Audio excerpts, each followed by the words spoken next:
There's T-Bones over there. He's doing a good job driving this morning. Yes, he is.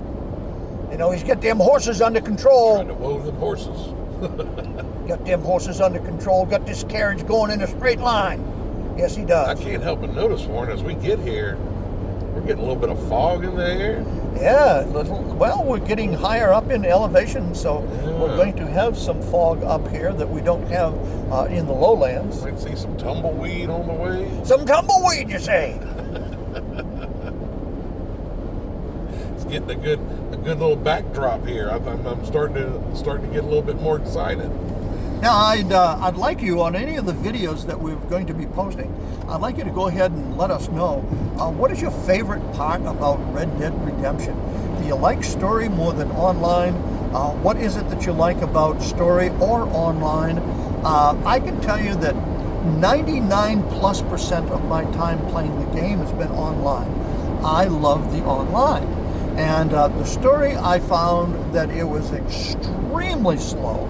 And slow just doesn't work for me, and therefore I pushed back on story for many years. And finally, once I started streaming, I was kind of shamed into going back to story and at least finishing it. So I did finish story, and I've started story a second time, only to stop at around chapter 3. But that's just me. I mean, I love the action of online. I love the interaction of other cowboys and cowgirls that are out there in the online version. I like the confrontations that you get into. I love player bounties. And speaking of player bounties, I'm now at 956 player bounties that I've taken in. And I'm going to do a big thing on the 1,000th player bounty whenever that occurs. I can tell you that regarding online, because the online popularity has fallen off so much, it's going to take me a while to get those last 44 bounties. I used to be able to get, I don't know, T-Bones, maybe as many as 6 a week. Now I'm lucky if I'm lucky, I'll get half of that a week, and sometimes even less than that, and sometimes none. And in all honesty, if online would properly score you for player bounties, you would have probably already been over 1,000. Yeah, that's true. The online bounties it's like everything else in the game. There's a lot of glitches, there's a lot of gremlins, and one day the player bounties will work as they should, and another day they won't. I'll give you an example. For example, I take a player bounty, and the next thing you know, somebody skips out on it. Okay, well, they skip out before I get to them. Okay, that's fine. Or maybe I take a bounty and I take the bounty down. I actually kill the bounty, and I'm throw them over my saddle, and I'm taking them in. I wind up getting to the sheriff's office. I turn them in. I get paid the cash. I get paid the XP, but I do not get the credit for them. I don't get the credit for them because in most cases they beat feet. They left the game. They didn't want to be taken down. They didn't want to give up their bounty. They didn't want to give up what the bounty was on them. And so therefore, it handicaps me. I would have been at 1,000 already had it not been for something like that. So it makes it difficult to do that. So I can only hope for the best for the next 44. I was able to get 3 bounties in one day, yesterday as a matter of fact. And that's unheard of these days.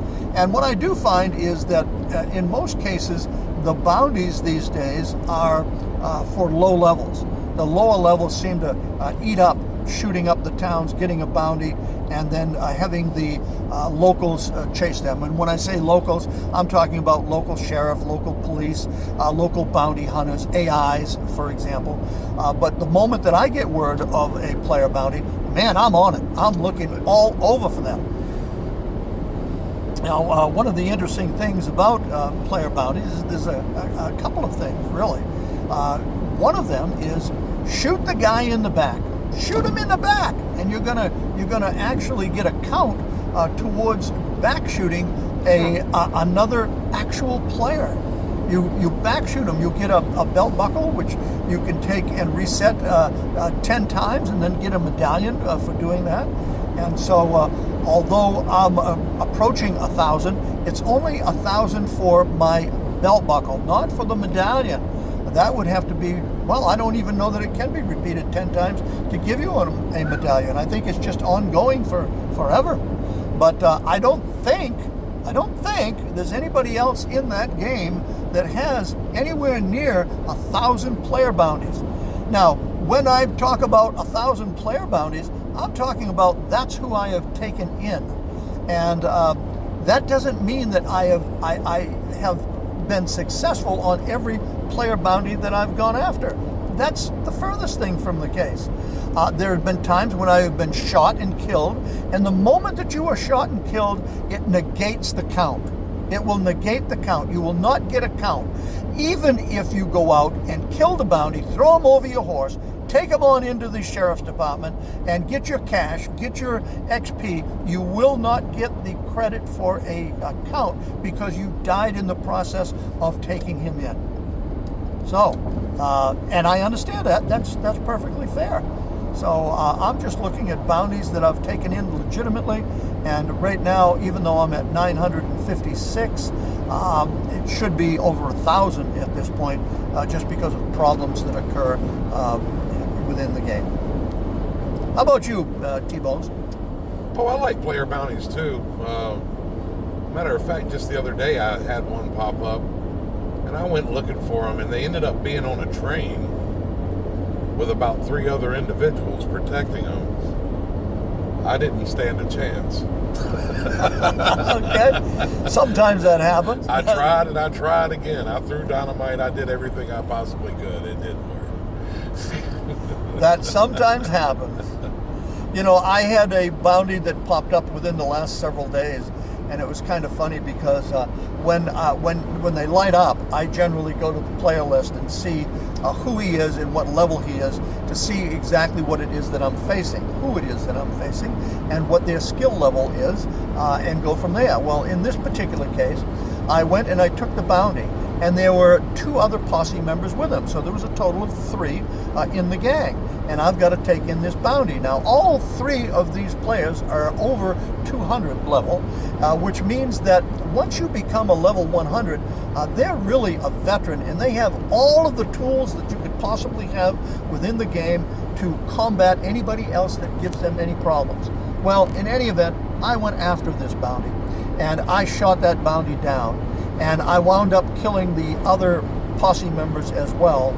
I was able to pick up the bounty and throw him over my saddle, and I was chased all the way in to turning him in, fighting along the way, killing them a couple of other times as well, and I was able to successfully take that particular bounty in.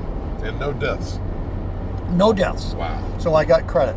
But I also had one just recently where there was multiple players, and the multiple players were low levels. They didn't even reach a veteran status.